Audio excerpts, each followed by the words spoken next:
Broadcasting live, this is the Handicappers Report, brought to you by the Clubhouse Racebook, 711 Central Avenue, Albany, and CapitalOTBBet.com, the premier online wagering site in New York State. CapitalOTBBet.com. Sign up today.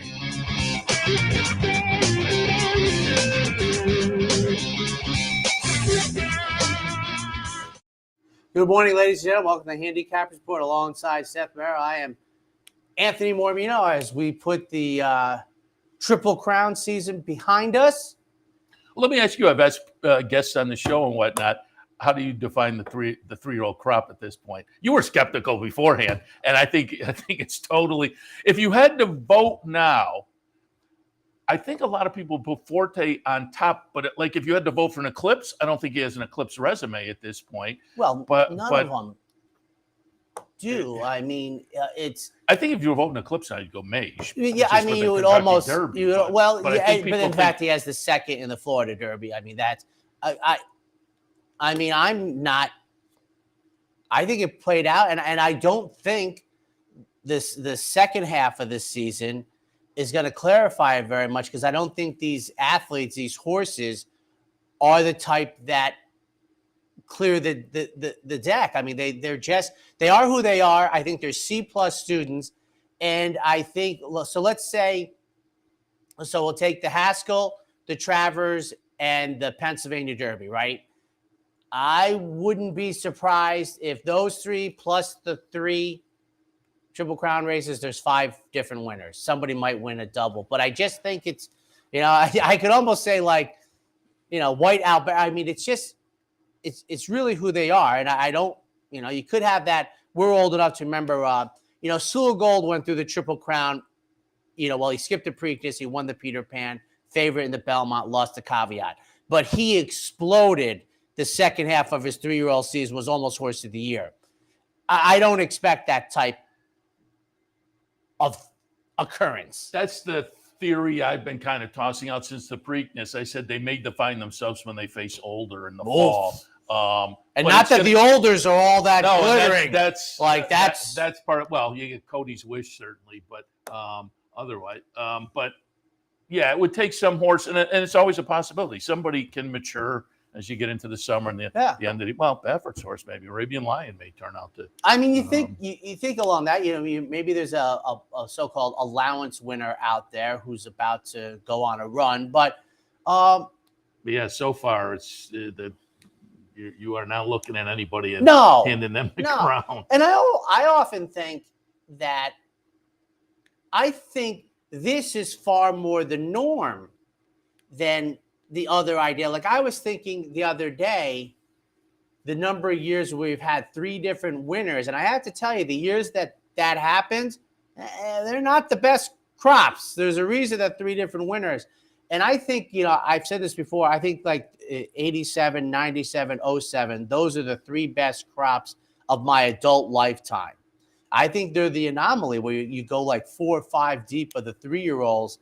I think this is more the norm. I mean, think about some of the Triple Crown. I mean, Ruler on Ice, Rombauer. I mean, you go through them. It's a sketchy resume pre and post. So, but I've said this before, Seth. I mean, I'm not as caught up in that as many people. They make for great betting races, which I enjoy more. And, I think we had that again. We'll see. I mean, they have a chance. I do think Arabian Lion was quite impressive. I mean, it was certainly a fun weekend with fun storylines as well. The Jenna Antonucci story, first female winner of a Triple Crown race. And a kind of a work-a-day trainer out there and gets a big horse like that to get a Triple Crown victory, and then Javier Castellano bookending the Triple Crown with his first Derby and his first Belmont Stakes. Yeah. John Velasquez, I thought, had a nice Triple Crown season with undercard stakes and whatnot. And so, there was some, one thing Cody's Wish, obviously, a great story, too. I mean, what I would pay to see Elite Power and Cody's Wish race against each other would be. Caravel was a good storyline, too. She's turned out to be a monster. I will say, and this is the maturation of yours truly through it, that Clariere is marching to a Hall of Fame career, which I think is very difficult if you don't shine as a 2-year-old or a 3-year-old. And I thought she was a phony as a 3-year-old, and it kind of played out that way. And then people thought her 4-year-old season, she had gotten someplace, and I was hesitant there. But at about 4.5 years of age, it kicked in for her, whether it's maturation, whatever it is, because search results doesn't beat her in that spot in the Ogden Phipps. I don't think she's ever beating her. Clariere was gigantic in the Ogden Phipps, and she has, following up a big effort in the Apple Blossom as well. She's putting it in. And now on to the other subject, as there's the glee that I had when, thank you, Emmanuel ran under the finish line was about threefold. First off, the fact that it was in the Poker Stake, which is Seattle Slew's grandsire, made me feel good. That's kind of like the unintellectual one. But where I was so happy with myself was in my youth, which was probably till I was about 30. I've always been against Emmanuel, and until I was about 30, if I was against you, I would never be for you. And my maturation I've taken shots at Emmanuel, but I liked him on that day, and that's not something I would have done in my 20s.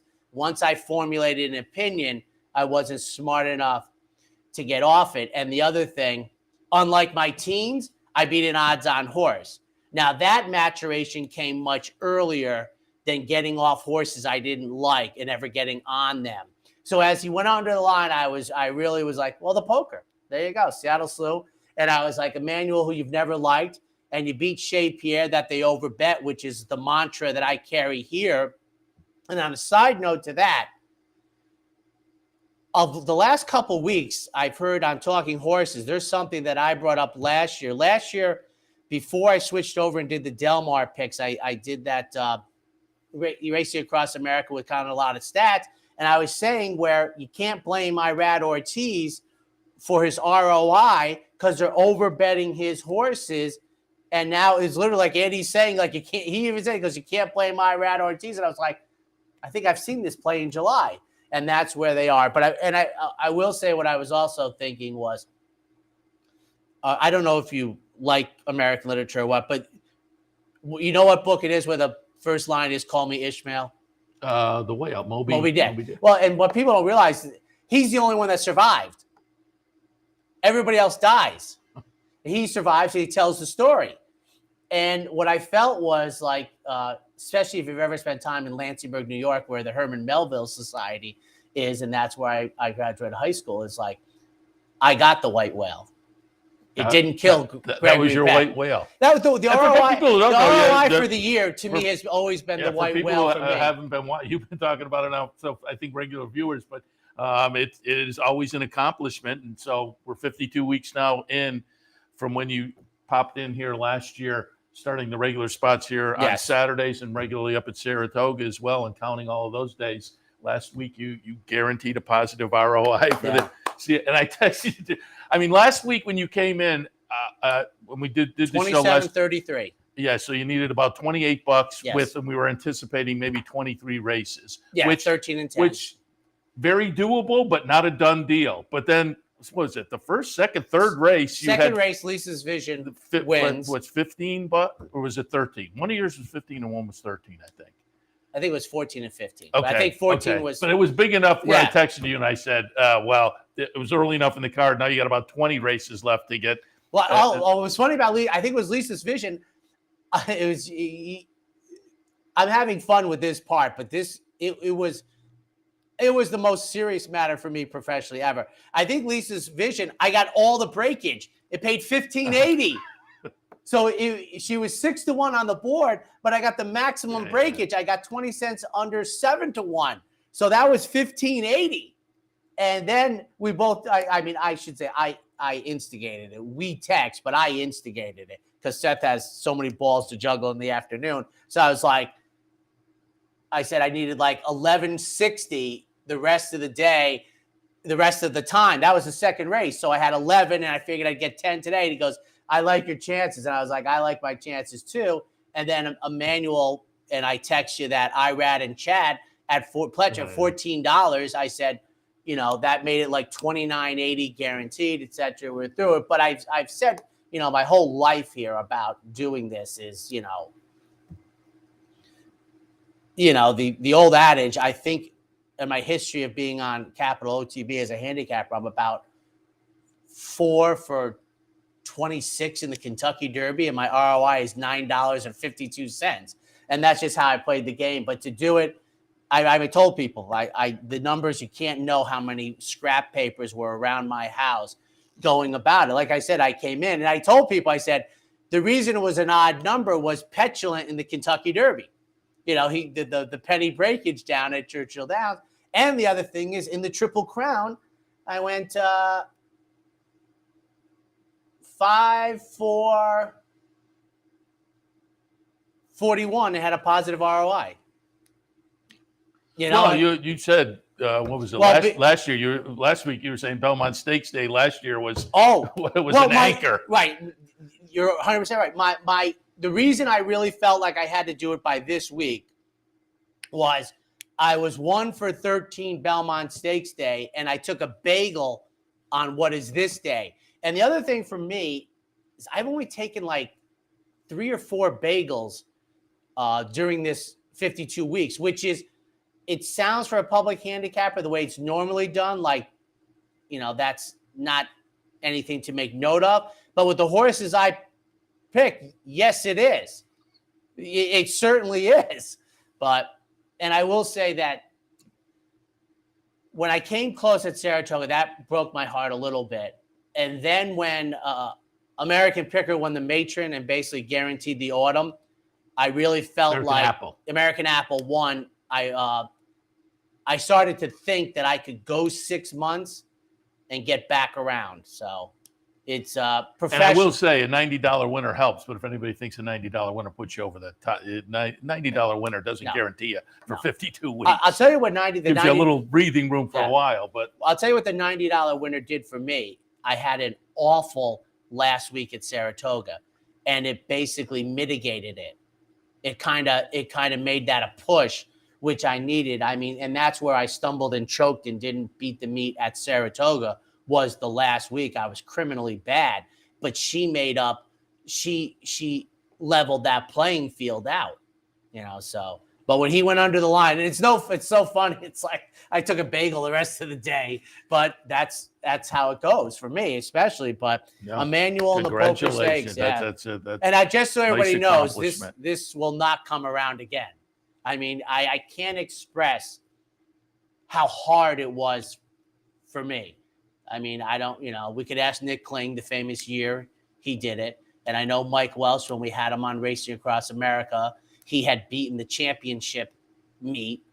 I mean, I'm going to try and keep this ball rolling, I said, but don't give up so soon. No, I just know how gut wrenching it was. And when he went under the line, I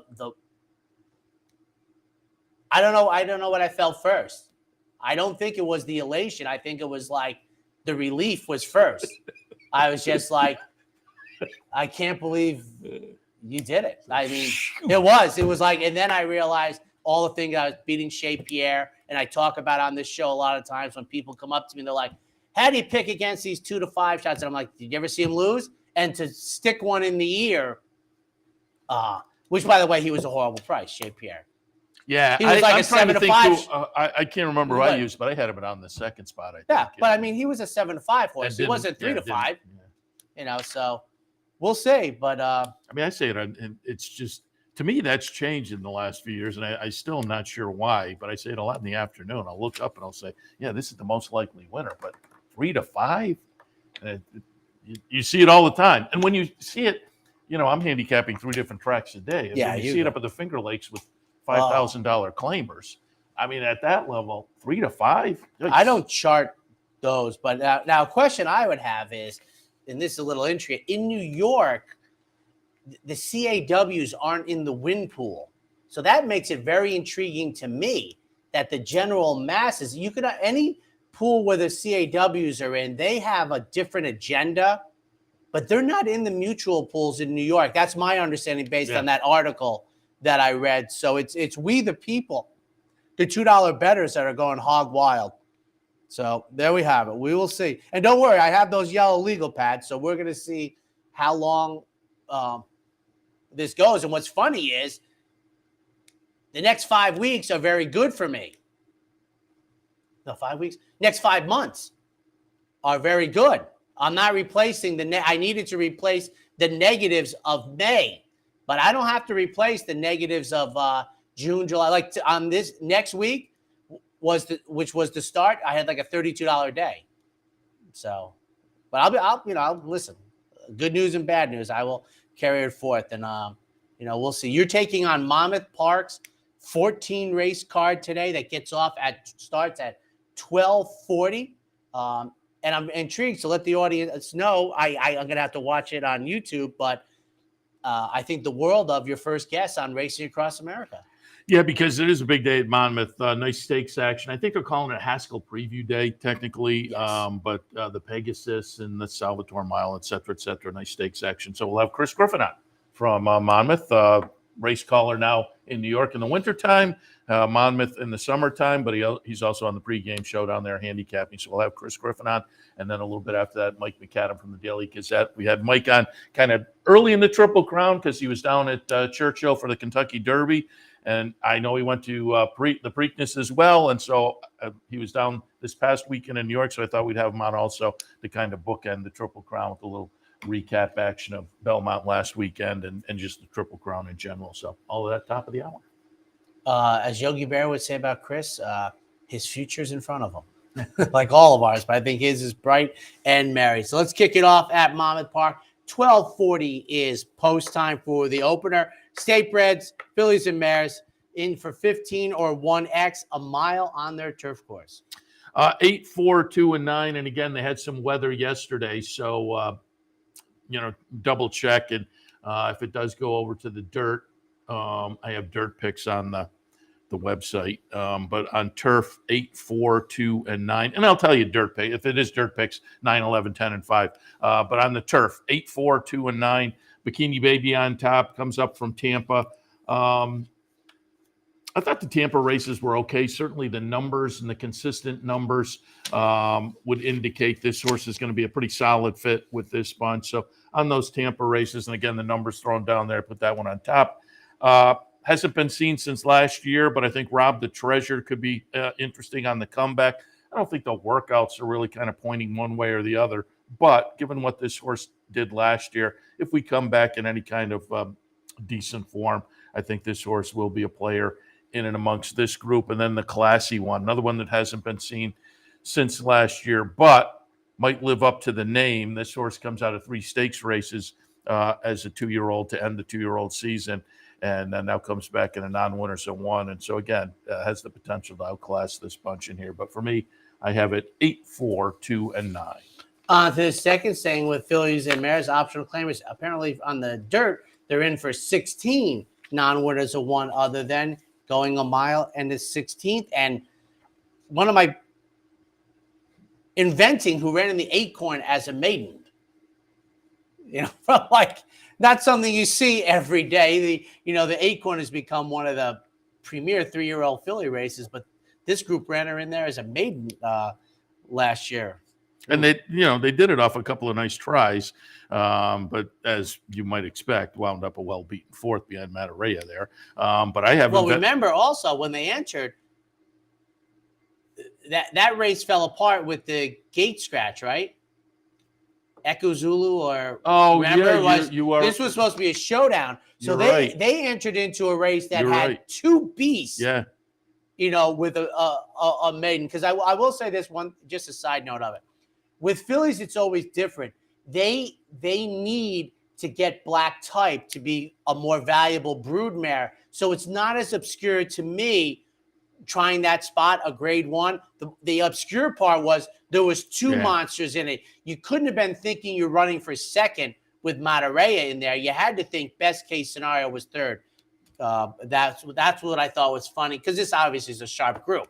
I mean, these guys are pretty smart. They also, with those two anticipated, and it wound up after that scratch a field of 4. They maybe have been anticipating exactly that. Oh, it's going to be a light entry box, so maybe a little bit easier to get the black type. Yeah, you got to get that third.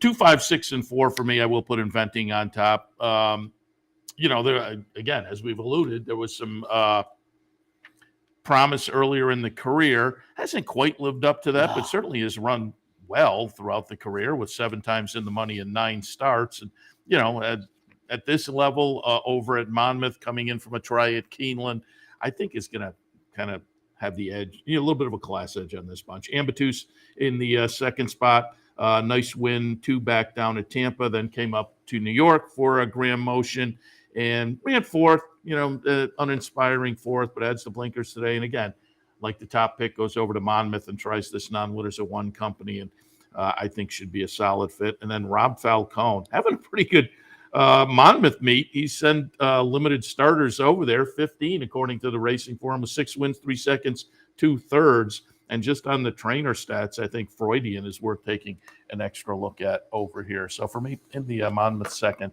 2, 5, 6, and 4. On to the third, capital B, Claimers, Phillies, and Mares going 6. 6, 5, 4, and 2. I'll put Take Charge Erica on top.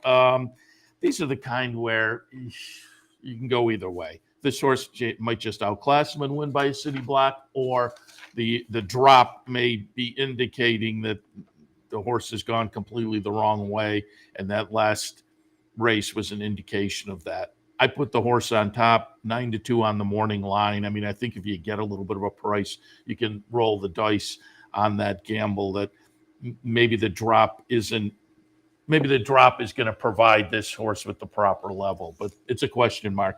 9-5 on the morning line, Arrow Shape, the 5 horse underneath, off the claim for Greg Sacco, who's okay off the claim.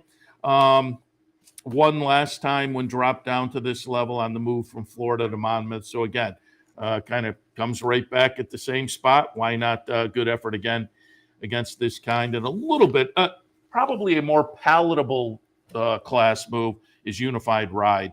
I mean, Take Charge Erica, they're really going from it's not a super plummet, but certainly they're going through a few levels with Take Charge Erica, whereas Unified Ride has been running against better, but just a little bit better. So, as I say, a little more of a palatable drop off, like the top pick effort last time. That wasn't much, but may get the wake up with this kind. In the third at Monmouth, 6, 5, 4, and 2.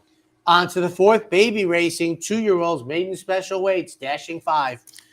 If you watch enough, I like Cantheros as a win early sire, and Cantheros is the sire of number 5, Sebastian Run. 5, 3, 1, and 6, Sebastian Run with Cantheros. Trainer doesn't necessarily have him cranked up first out. That said, I didn't, when I look at these kind of races, again, if you watch enough, I like the breeding and I like connections that can get it done first out. There was nothing in here that was necessarily jumping off in that fashion. So I did go with the sire I like, and, the workouts aren't spectacular, but the last one had a little something. So I'll put Sebastian Run on top, but I don't like that the trainer, with a limited sample, is showing an offer for first-time starters, because I think that kind of shows intent. Some trainers like to go out and get a run and get some education before moving forward. That may be the case here. But again, sometimes what's the morning line odds on that runner? 5-2. Well, that's a problem for me. Now, yesterday, Mark Henning in the finale with the firster, and we love Mark, love him. And it looked like a race where you could play with 20-1 shot. Mark Henning not know. A couple of years ago, and the years fly by, I want to say it was actually pre-COVID. So near the end of the Belmont meet coming into Saratoga, Mark had a firster light up the board also. The only reason to bring it up is, I always say the higher the price, the more questions you can ask. So Mark yesterday got a $40 winner home with something that we don't think of him doing. But 5-2. Have some precocious horses though when he was doing for Cortland. Well, 20 3 years ago, he had that great season where he had the 3 juvenile fillies. I don't know if they were all for Ned Evans. You remember Raging Fever, Gold Mover, and I can't think of the third one. It might have been Pennant something.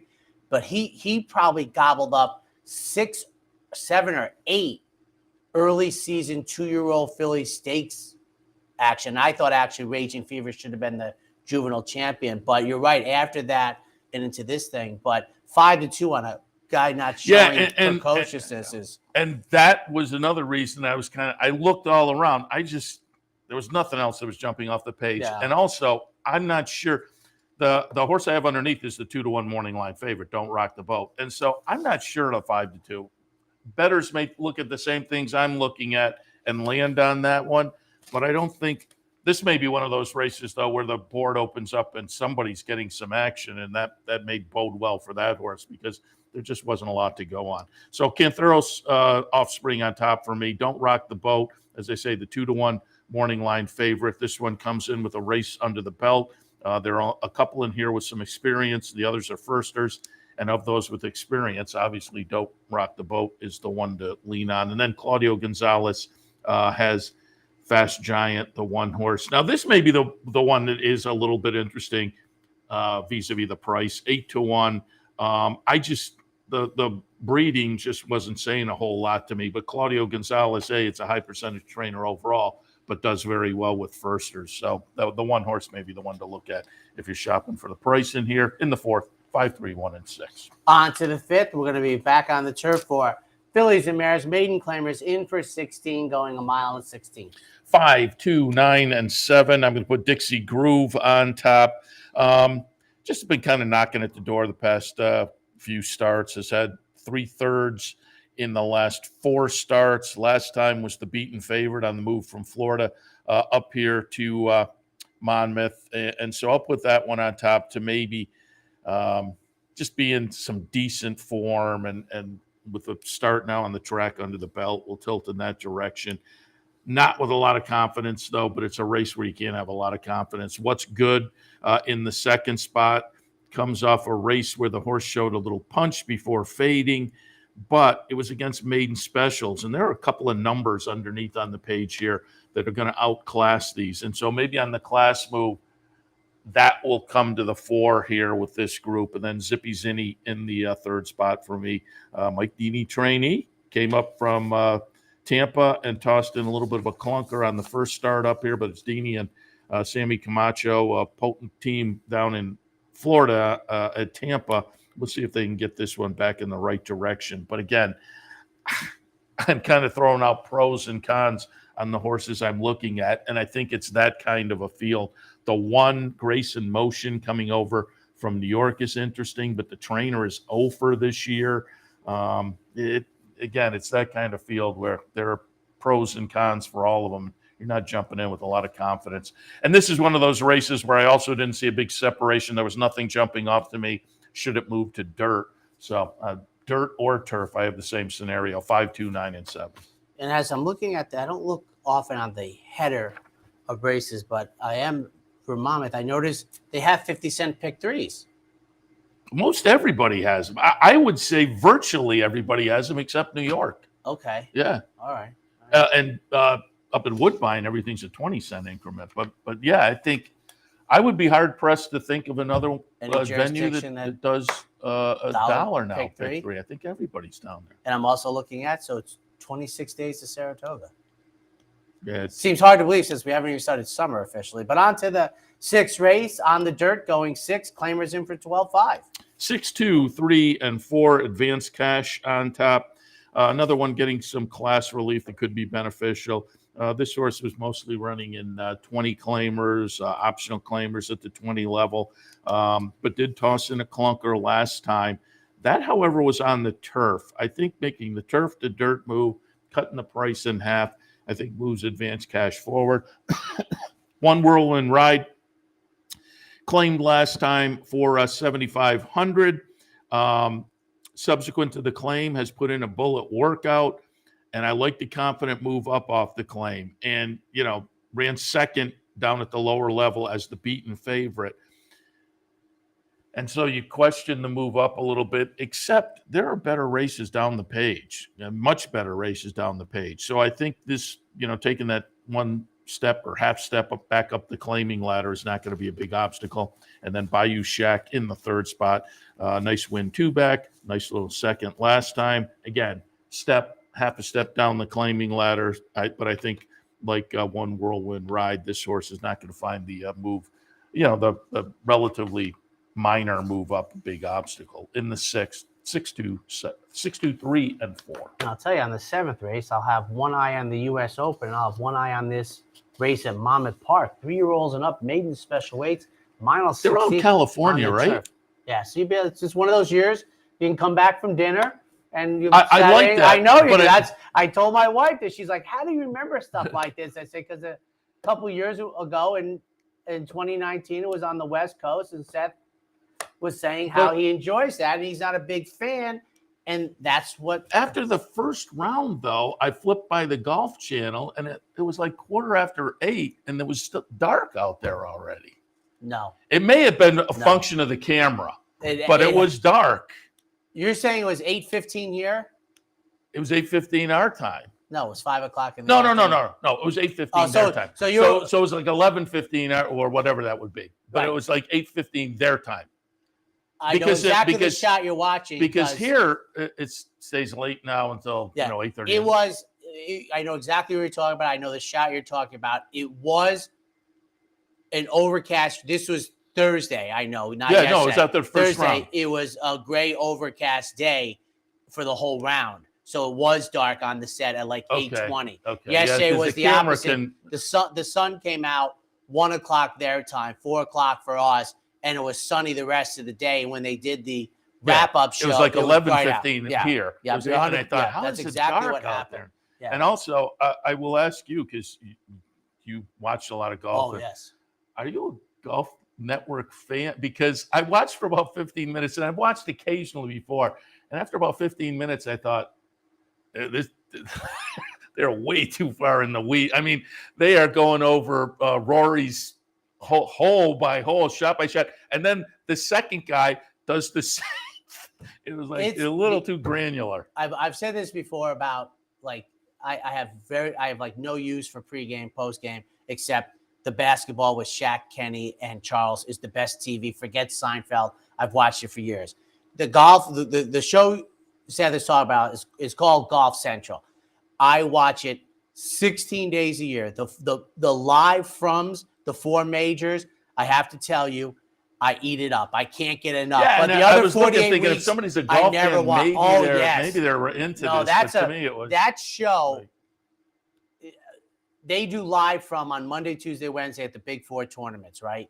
It's tremendous. When they start playing it, that's a 2-hour wrap-up show, and it's their best show. And the first time they went through, they're going through them hole by hole, and the first time it was interesting, but then the second time it was like, all right. Here's because Seth, for those who don't know, Seth has run television production. Their problem is they have 2 guys in a seat, really only there to do the same job. And that's how it played out. That's the problem. They have 2 guys there doing the same job. It was paid like to do the same job. A little overkill. I love this race, this 7th race. I have it 4, 3, 2, and 7. Coast along on top for Shug. I think comes in with 4 starts under the belt and 4 improving starts number-wise. Came over to Monmouth last time and ran a good second as the beaten favorite. I think is primed in and amongst this bunch, which I think, amongst the top maybe 5 or 6, pretty evenly matched. Power of Nature, I thought was intriguing given the trainer is pretty good with first-time starters, long, steady string of workouts. This is a tough ask to go 1 mile and a 16th in the debut. Again, against a field that I think is okay and competitive, but this is one of those where I think you will get the price to answer the question. And then Balthazar in the 3rd spot. Neil Drysdale trainee, started the career out in Southern California, but had a near miss at Keeneland back in April, then came over to Belmont, showed some speed before fading. But I have a feeling it's going to be a good match with this bunch this afternoon over at Monmouth. 4, 3, 2, and 7. And should it go on the dirt, 9, 11, and 3. And for somebody who's about to be 60 years old, we'll take our first break.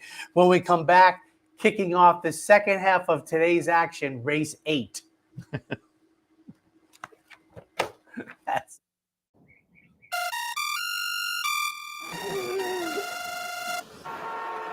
Come on.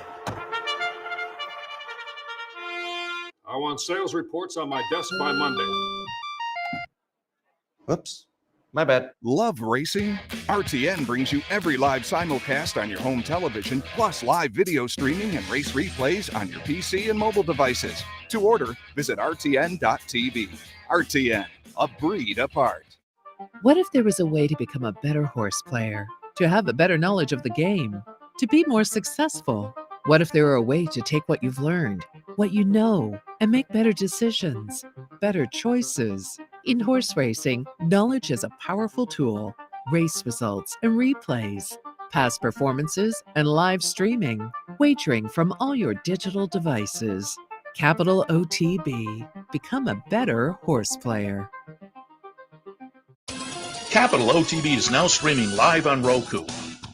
The RTN Racing channel on Roku lets you watch OTB TV live through your Roku device or your Amazon Fire Stick, rather than being limited to computers and mobile devices, which means you can now watch OTB live wherever you are. Simply open Roku, scroll to find the RTN channel, then click on OTB TV.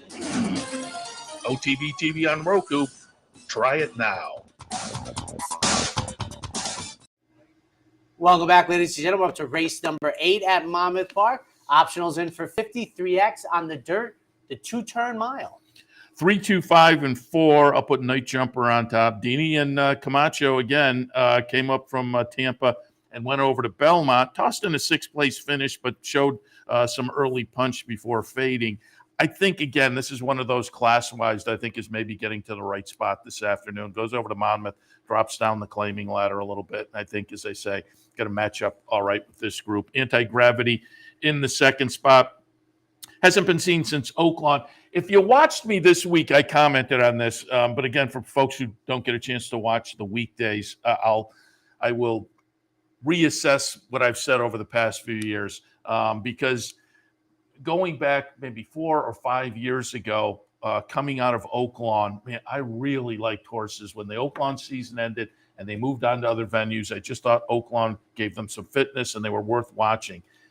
This year it's turning out not so much, and last year that was the case as well. So the Oaklawn horses to me are a little bit dicey moving from Oaklawn.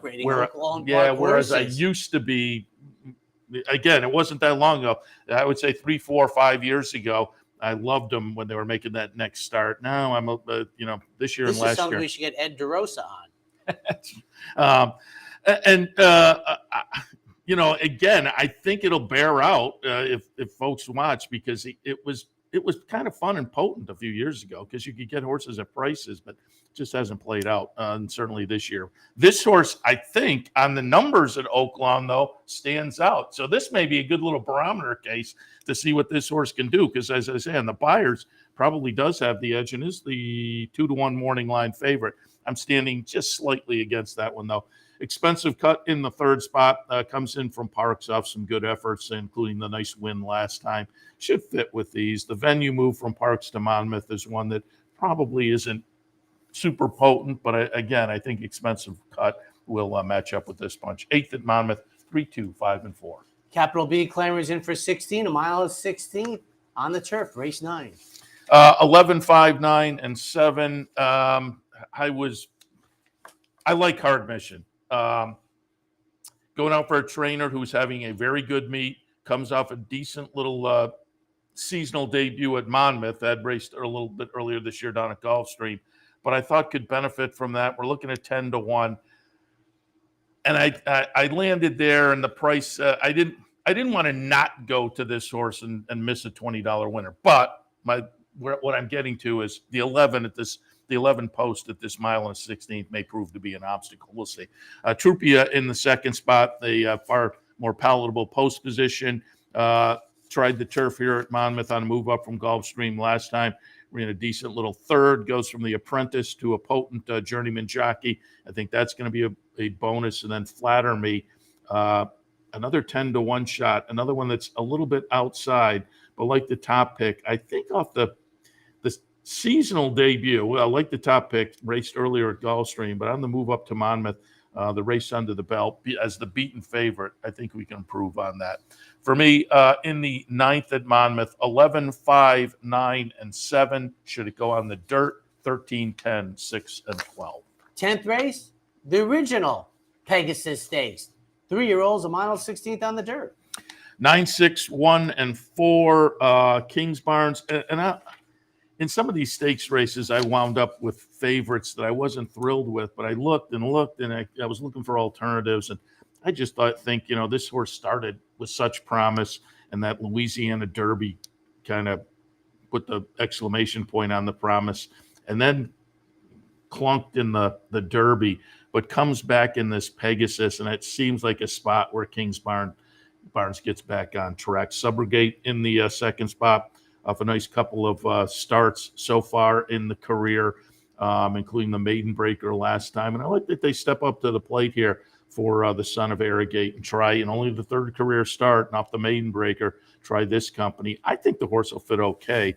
And then Classic Catch in the third spot. The other Todd Pletcher, he has the top pick, and he has this one coming off a couple of duds in Stakes Company, the Wood Memorial and the Peter Pan. But like the top pick, I think probably an okay fit with this bunch in the Pegasus. 10th race, 9, 6, 1, and 4. On to the 11th, Fillies and Mares on the turf in the Eatontown. I have this one labeled as a competitive race, 1, 2, 3, and 6. I'll put surprisingly on top for Shug McGahee. Comes out of the Bogey where the horse ran third behind Consumer Spending, who is also in here. I have that one down in the third spot. But I just think this horse overall has shown some good form so far this year, including the stakes win down at Tampa back in February.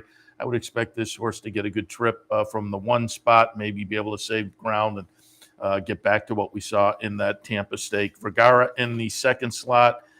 Ran 5th in the Gallarette at Pimlico a few weeks back, but that was the seasonal debut. I think the Grand Motion Runner could be a little tighter in here and improve on that effort. And then Consumer Spending.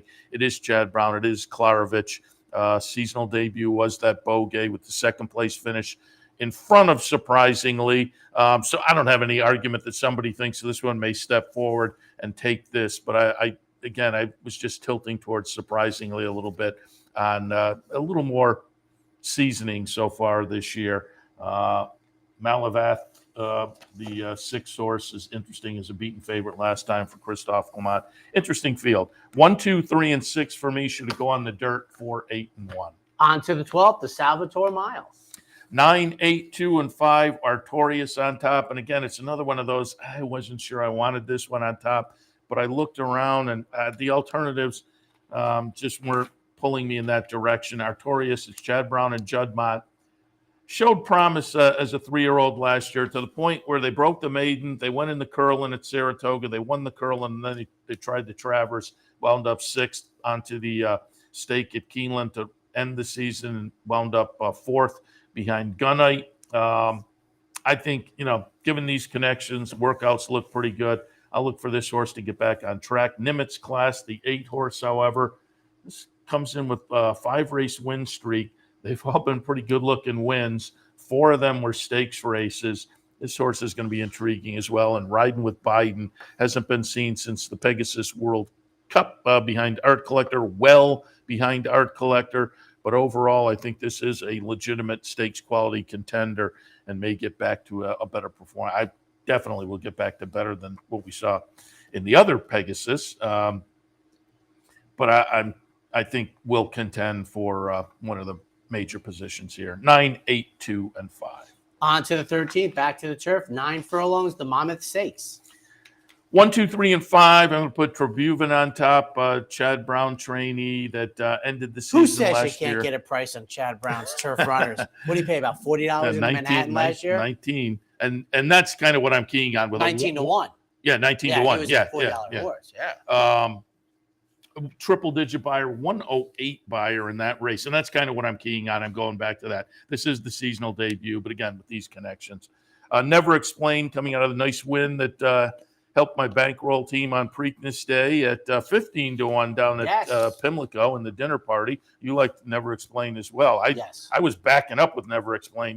That was helping move towards your ROI for the Triple Crown season. We beat it 15-1. Speaking Scout for Graham Motion comes off a near miss behind Never Explain last time and seems live in here. 1, 2, 3, and 5. Should it go on the dirt? 5, 3, and 4. Wrapping it up, entry level allowance, 6 furlongs. 2, 7, 5, and 6. Put Smooth Flying Mike on top. Just been racing well so far, and I would expect that to continue. Heldish in the second spot, also coming in off a couple of nice tries, most recently for Mike Maker. And then Noda in the third spot off a close-up finish last time on the move to Monmouth. Should be a player again. 2, 7, 5, and 6. And we'll take our final break. When we come back, 10 from beautiful Belmont Park. Dosage was getting killed. Birdstone is an outside threat. They're coming down to the finish. Can Smarty Jones hold on? Here comes Birdstone. Birdstone surges past. Birdstone wins the Belmont Stakes. In front, but here comes High Chaparral. High Chaparral, the defending champ, to take it to Bob.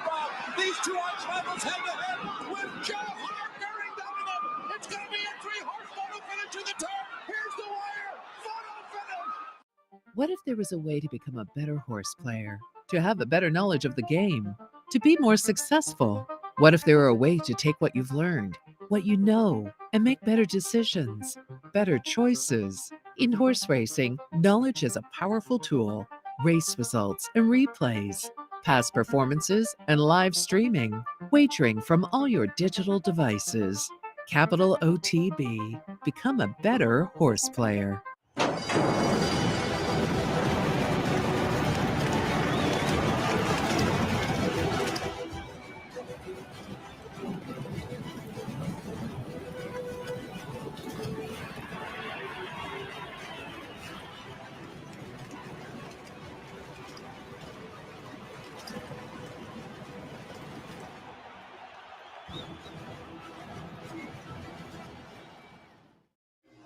Welcome back to the Handicappers Report. We will now shift our attention to New York the week after the Belmont Stakes Festival. Nothing like taking free swings, Seth. I will be up there digging in that back foot.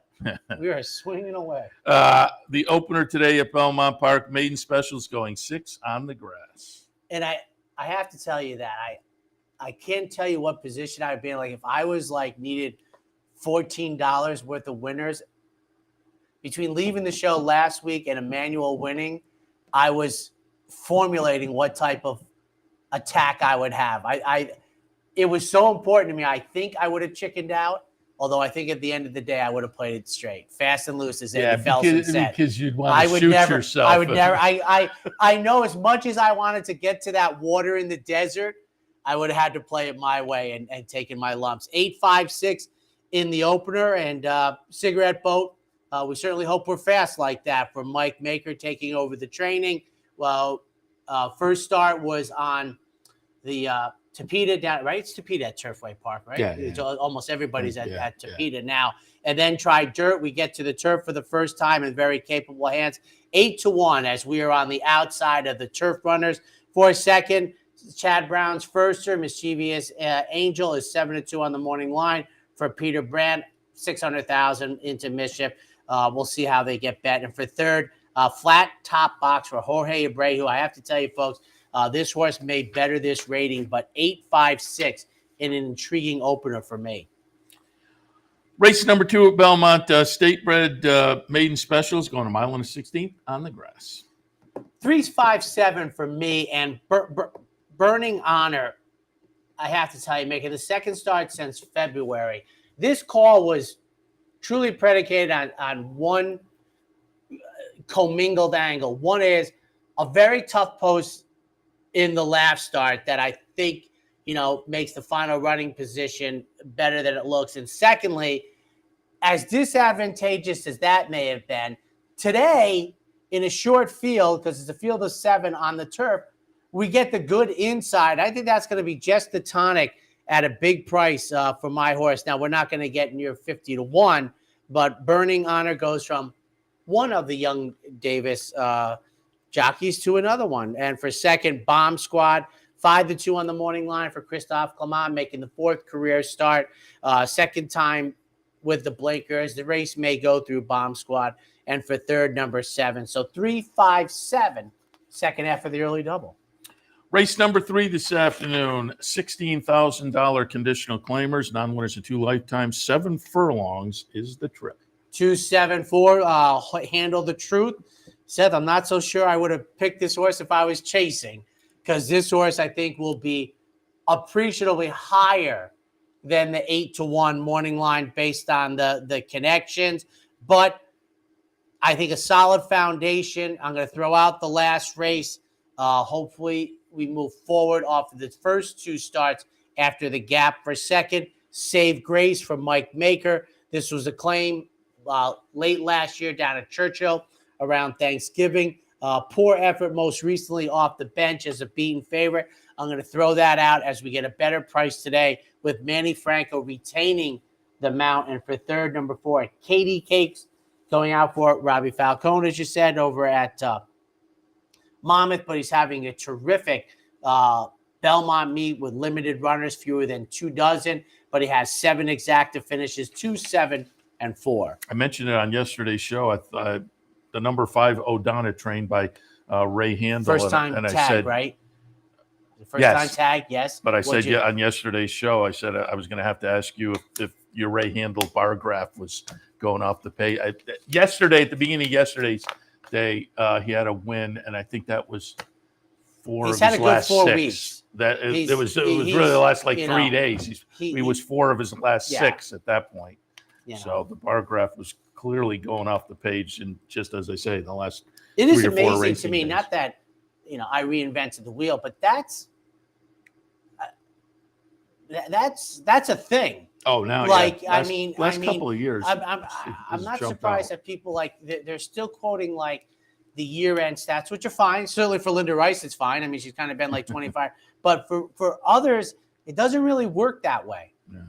4th race this afternoon, state bred optional claimers, non-winners of 2 other than the conditions, 7 furlongs on the grass. And listen, it took me a while to develop the idea that, for some weeks they're 45 percenters, and then for 10 weeks they're 4 percenters, and that's good to know. Is it 3-7-1? Bar 14 gets my top pick. Kendrick Carmouche, I think, is sitting on a live 1 here.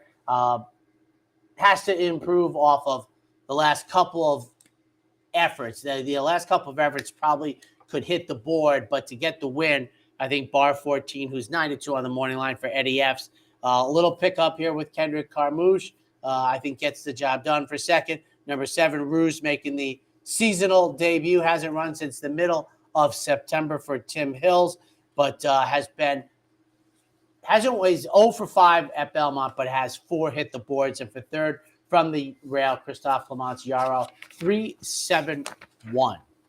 Race number 5 at Belmont this afternoon. Top of the page, I have written tough race. Maiden specials going 8.5 furlongs. I agree, because to me, number 2, Marty's Magic, might be the only horse that would surprise to win. We do have a firster here. We do have a horse making only third, but the other 6, I agree with Seth, completely wide open. And the part here for me, the problem for me was, Seth, they're all about 3.5 to 1. So David Aragon has done the right job also. So 1-7-5 Cloud Forest is where I went from the rail for Bill Mott. And quite frankly, it's really just the Bill Mott angle. I could throw this up. I feel sorry for horizontal players making the second start since Saratoga came back for a tag, and Bill Mott got through that window without being claimed. And I've said this before, the claiming 75, really repels a lot of, losing a horse. And maybe Bill was betting on that, got the good effort, comes back here. Phelpsy on the outside, number 7 for Chad Brown, 6-1, making the second start of the year. But the comeback race was in April. Plenty of time to rebound off of that career best. And for third, Shreveport, number 5, 1-7-5. 6th race at Belmont, $25,000 plain vanilla claimers, 9 furlongs, the trip on the grass. 4-2-5 for me, Land Biscuit for John Pregman, owner, trainer, John Pregman Sr. sends out this runner. going back 2 races and 3 races back, I'm throwing out the good effort off the turf. Solid performer in here, I think makes it very competitive. And as we said, I said on the Kentucky Derby show we did, how Javier had, wasn't the same guy he was in 2011 when he was at the top, but he's clearly rebounded, and good for him.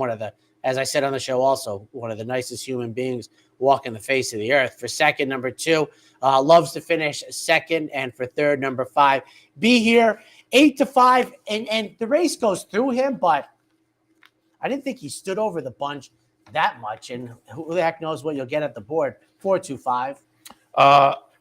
He might be one they don't bet, though. They might not kill him at the window.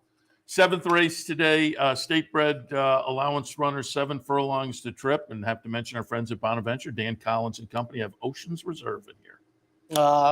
Yes, who was the horse that I think was running when I sat in with you and met Mr. Collins. So, and it's in my mix, 3-7-1, as you can see from the inside, but Always Charming gets my top pick and offspring of Central Banker for Bob Clasera. So I think has had a nice return to training. Yeah. And for second on the outside, Mariachi gets Lasix for the first time, seasonal debut, as a 3-year-old who had 2 very nice starts last year for John Kimmel, and for third, Ocean's Reserve making the second start of the year.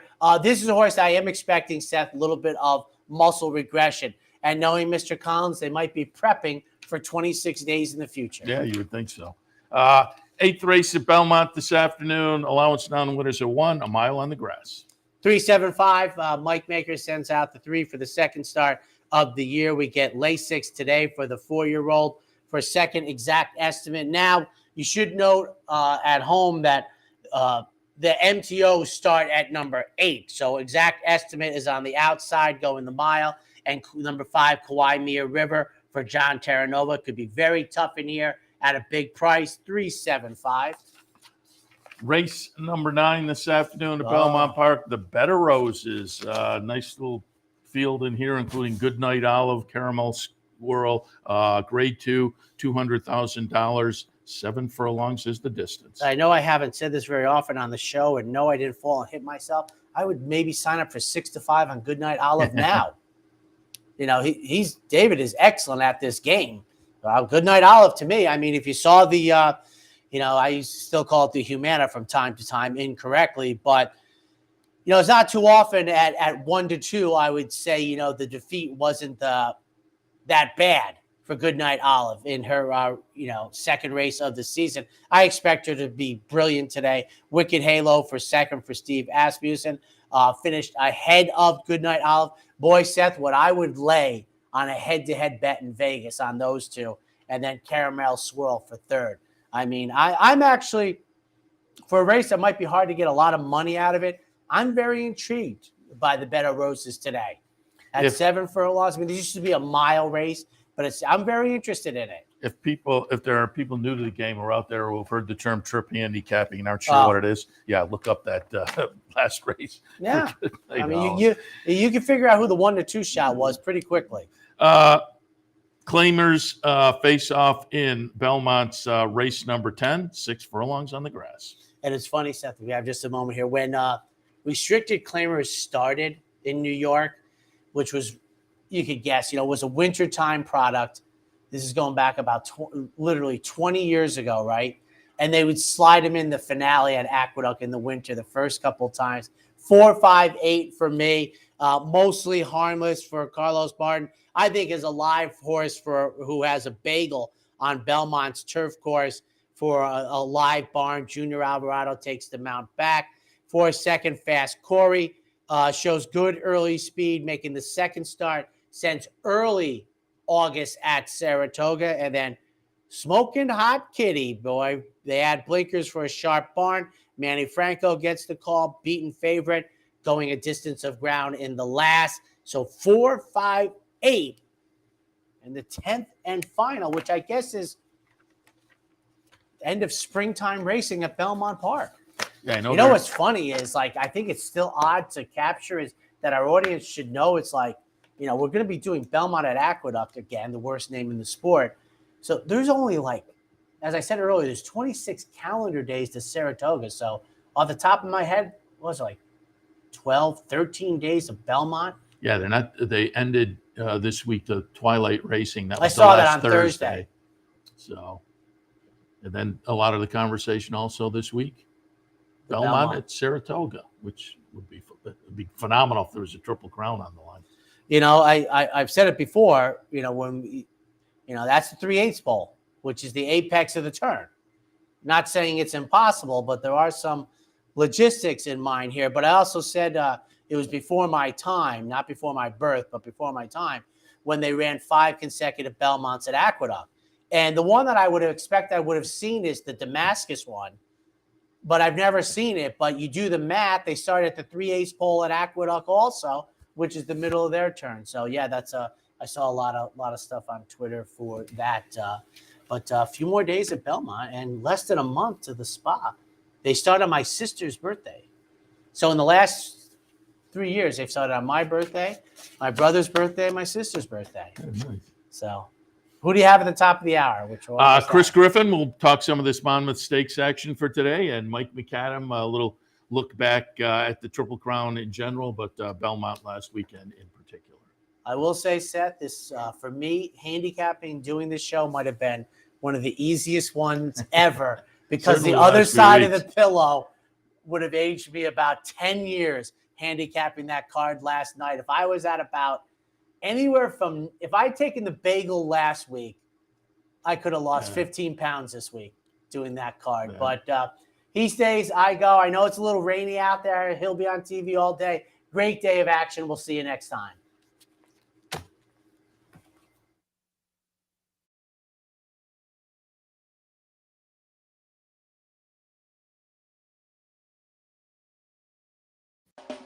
You're watching OTB TV, a service of Capital Off Track Betting.